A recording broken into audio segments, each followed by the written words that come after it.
Hi everyone, welcome back to my channel. I'm so glad you're here. Today, I'm sharing practical tips that make home cleaning faster, easier. If you've ever felt like tidying up takes forever with little visible result, you're not alone. I know the frustration hours spent scrubbing and organizing, yet the house never seems fully under control. That's exactly why this video exists, to show you how to clean smart, save time, save money, and see instant results that actually last. I've tested every single tip I'll share today, from managing clutter before it enters your home, to tiny daily habits, to clever storage hacks. The result: my home stays light, calm, and welcoming, and my mind feels peaceful knowing everything has a place. Stick around, watch closely, and try these methods. You'll be amazed at the difference.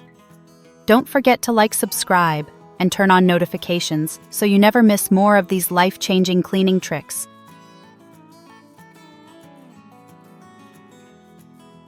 Now let's begin with the first step toward a tidy home. Right. Shopping to reduce clutter. Keeping a tidy home truly starts long before we pick up a broom. It begins with the way we shop, the choices we make in stores, and the habits we build around what we bring into our space. Over the years, I've learned that clutter is often the result of tiny, harmless decisions, those cute little decorations that might look nice on the shelf, the kitchen tools we buy because they're on sale, or the items we convince ourselves we'll need someday. They sneak in quietly, but they stay loudly. One of the most helpful shifts I made was simply asking myself whether something would genuinely add value to my life, or if it would just take up room and collect dust. Before buying anything new, I now make it a habit to check what I already have. You'd be surprised how often we forget about items tucked away in a drawer. And here's a question that changed everything for me. Where will this live once I bring it home? If I can't answer that clearly, the item stays at the store. Another practice that made a huge difference is doing a no-buy month. For 30 days, I only purchase essentials, food, basic household supplies, and nothing more. It's not about deprivation. It's about resetting my relationship with shopping. During these months, I notice how often I feel tempted to buy something just to soothe stress or boredom. Recognizing emotional shopping was uncomfortable at first, but freeing later. When we understand our habits, we gain control of both our space and our peace. And tomorrow, I'll be sharing a new video all about clearing out what no longer serves you and arranging your space with intention. It's practical, comforting, and deeply useful, something I believe everyone needs. Make sure you don't miss it. Once we start being mindful about what comes into our homes, the next step is learning to care for the space in manageable ways.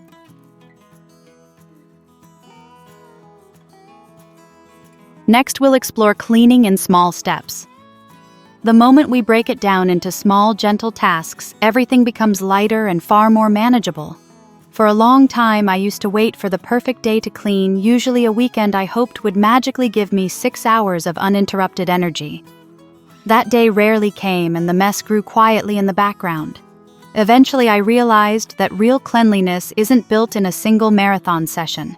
It's built in little moments, scattered through ordinary days. 5 minutes here, 10 minutes there, that's what truly transforms a home. These small tasks are beautifully simple. Some days I only tidy one drawer filled with old cables, receipts, and things I didn't even remember owning. On busy mornings, I might reorganize just one tray in the fridge. After cooking, instead of scrubbing the whole kitchen, I just wipe the stovetop. And when clothes end up scattered around the room, I don't force myself to fold everything. I fold what I can in a few minutes and let the progress be enough. What makes the biggest difference is turning these tiny actions into habits woven naturally into daily life. When I walk through the living room, I straighten the cushions. When I pass the bathroom, I rinse the sink. If a task takes less than 2 minutes, like wiping a small stain or putting a bottle back where it belongs, I do it immediately.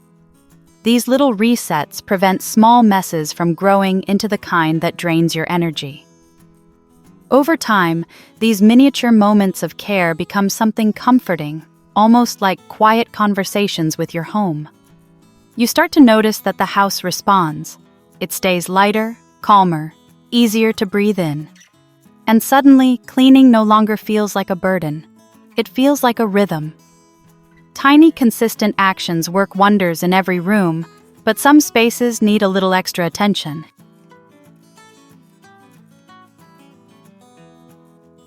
Now let's move on to transform a busy living room. Here I'll share practical ways to keep this central space calm, organized.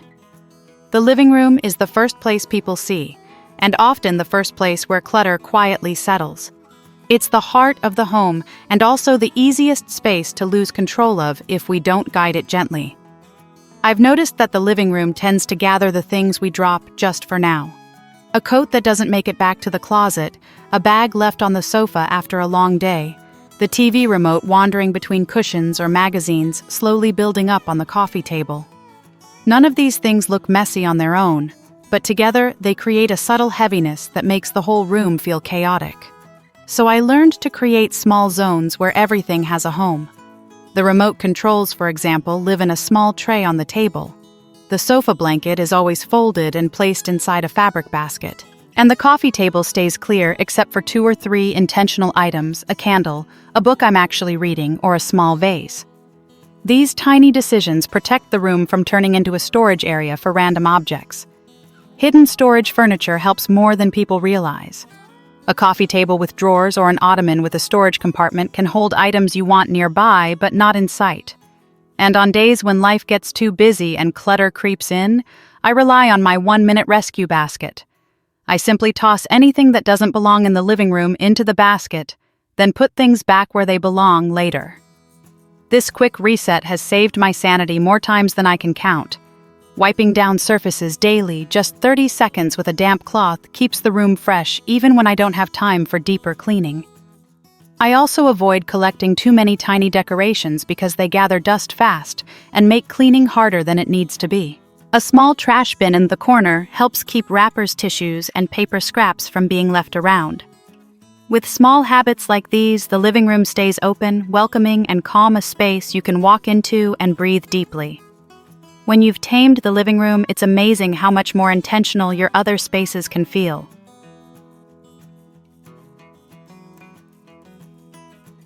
Next up is small room smart solutions. Let's see how even the tiniest spaces can be fully functional. When you stop blaming the size of your home, you start discovering how much potential it actually holds. I once lived in a room where the closet was barely wide enough for 5 hangers. Instead of feeling defeated, I installed a set of shelves behind the door and suddenly gained an entire bonus storage zone. Wall-mounted shelves, hanging baskets, and detachable drawer boxes have become my best friends. When you start using your vertical space wire racks, tension rods, or simple wall hooks, the whole room opens up almost like you added a new corner you never knew existed. Multi-purpose furniture is another quiet hero. A bed with drawers underneath doesn't just save space, it reduces visual clutter, which helps your mind feel lighter. A table with shelves below transforms into both a workspace and a storage unit. These little choices make a big difference, especially when you're juggling schoolwork or a busy life. And please don't let rarely used items steal your daily comfort. Things you only touch once a month can live somewhere else. Attic storage, a hallway cabinet, underbed boxes, or even labeled containers stacked neatly in a corner. Your daily space should be for your daily life. The container rule changed everything for me. 1 box, 1 shelf, 1 drawer equals 1 limit. When it's full, you decide remove something or stop adding more. This simple rule keeps you from accumulating without realizing it, especially small items like cosmetics, stationery, kitchen tools, and random paperwork. The container becomes your gentle boundary, helping you stay intentional instead of overwhelmed. Creating space is not about having a big home. It's about having a home that works with you. And maintaining order is also about mindset.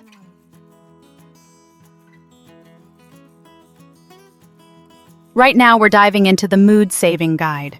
Let me get straight to the point. If you want to keep your home consistently tidy, you need psychological tricks that protect your energy.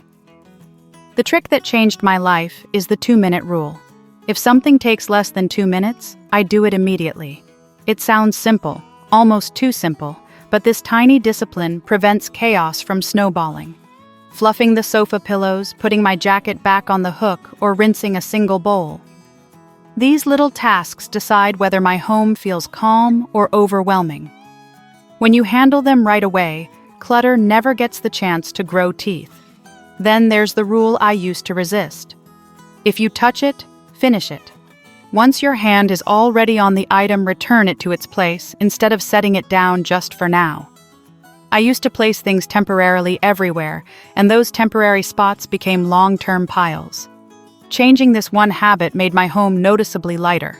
Another powerful method is attaching small cleaning actions to routines you already do. After making coffee, I wipe the stovetop. Before I shower, I pick up any scattered clothes. These micro habits blend into your day so naturally that they don't feel like chores, just part of the rhythm of life. On days when my energy is low, I rely on the momentum effect. I start with one tiny win, like wiping a table or folding one item. That small success pushes me forward. If even that feels like too much, I use the 5-item rule. Every time I walk through a room, I put away 5 things or 3 when I'm exhausted. It's amazing how quickly the room shifts. To keep things fun, I sometimes play background music or set a 1-minute timer. It turns cleaning into a little challenge instead of a burden. I set minimum standards. No matter how busy I am, the bed gets made, dishes don't stay overnight, and trash is tied up before bedtime. Identifying clutter. Trigger points helps too, like using trays for papers or a small box to stop random items from piling around the TV. Keeping your home neat doesn't have to mean spending more. Often the solutions are already in your drawers.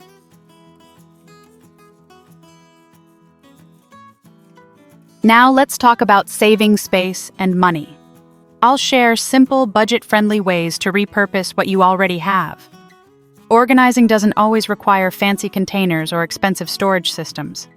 Sometimes the most effective tools are the ones sitting quietly in our drawers and cabinets. For example, I've learned to give plastic food containers a second life. Instead of throwing them out, I use them to sort charging cables, tiny accessories, and random small tools that tend to disappear when I need them most. It's a humble solution, but it keeps my drawers neat and my stress levels low. Empty glass jars have also become my secret weapon. The jars that once held jam or honey now hold cotton swabs, loose screws, hair clips, spices, anything that benefits from being visible and dust-free. There's something satisfying about seeing old jars become part of a cleaner, more organized home. Even simple shoe boxes can make a big difference. I use them as category dividers for medicine, makeup, office supplies, and suddenly the chaos in my cabinet feels manageable. And those old tin cookie boxes that we all get during holidays, they are perfect for sewing kits, extra batteries, and tiny repair items. I also love transforming gift baskets into storage for towels, tissue rolls, or small toys. It feels good to give new purpose to something that would otherwise be thrown away.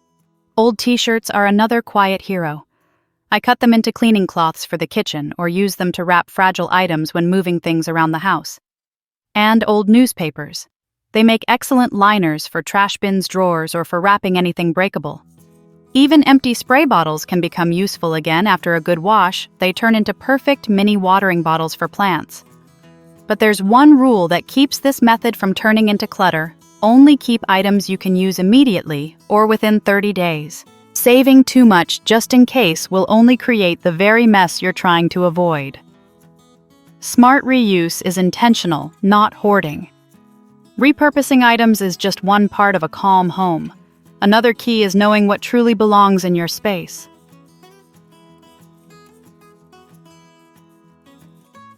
Next, it's time-tested decluttering. Instead of feeling pressured to decide immediately whether each item belongs in your home, you place things you're unsure about into a box with a lid and put it out of sight. The act of removing it from your daily view gives your mind a break and helps you focus on the items you truly use every day.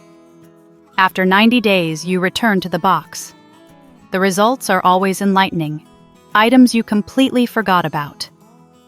Those are usually the ones you can donate or discard without a second thought. The things you still need or truly miss. Those are the ones you bring back into your living space. It's amazing how this simple time delay can prevent decision fatigue, the overwhelming feeling that comes from having to make too many choices at once. I often ask myself a few guiding questions when sorting through the box.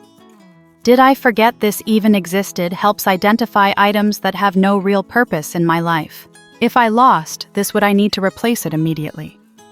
Evaluates its practical value. If someone else had to deal with my belongings, is it worth their effort? Reminds me to consider the real importance of each object. And sometimes I use a more playful but surprisingly effective question.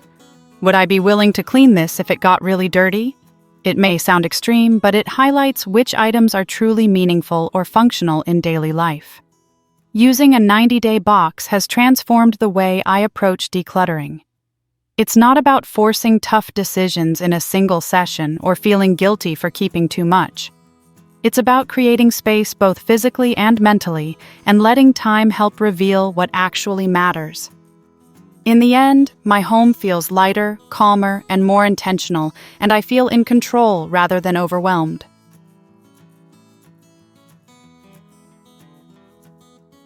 Now we arrive at clear surfaces, clear mind. Believe me, you should not miss this. I thought that my biggest clutter hotspots were always flat surfaces: the kitchen counter, the dining table, my desk, and even the top of the refrigerator.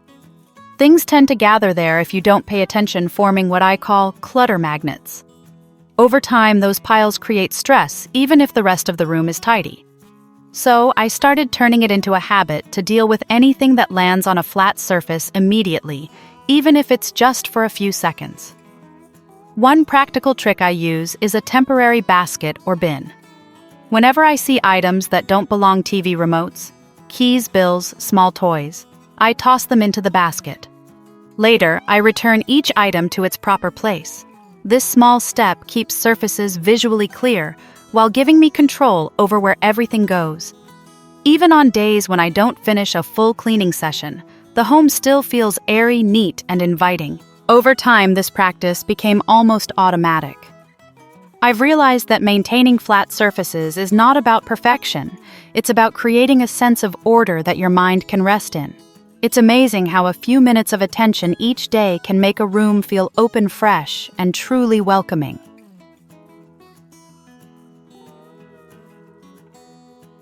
Finally, let's explore light, scent, and minimalism. Bright, well-lit rooms make clutter impossible to ignore, gently nudging you to act before mess piles up.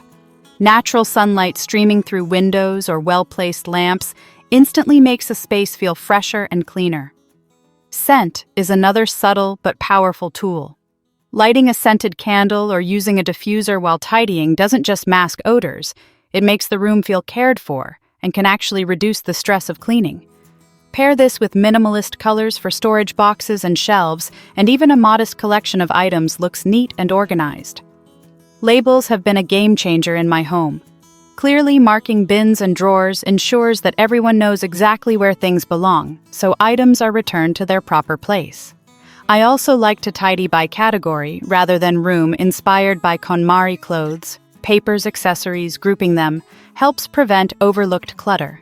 A weekly reset schedule of 20 to 30 minutes taking out the trash, washing towels, wiping surfaces, keeps the home consistently manageable without feeling overwhelming.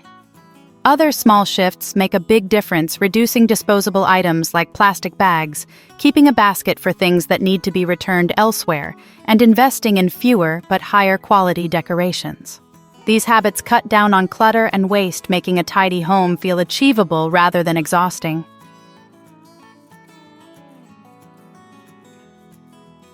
Keeping your home tidy doesn't have to be overwhelming or expensive.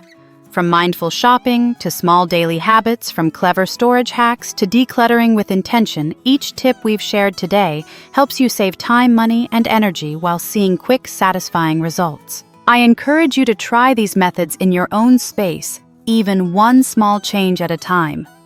You'll be surprised how a few simple habits can transform both your home and your mindset, making daily life feel calmer and more intentional. If you want to dive deeper, I have another video all about clearing out what no longer serves you and creating a harmonious, organized home.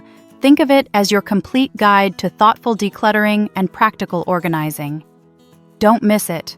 It's packed with strategies that can truly change the way you live.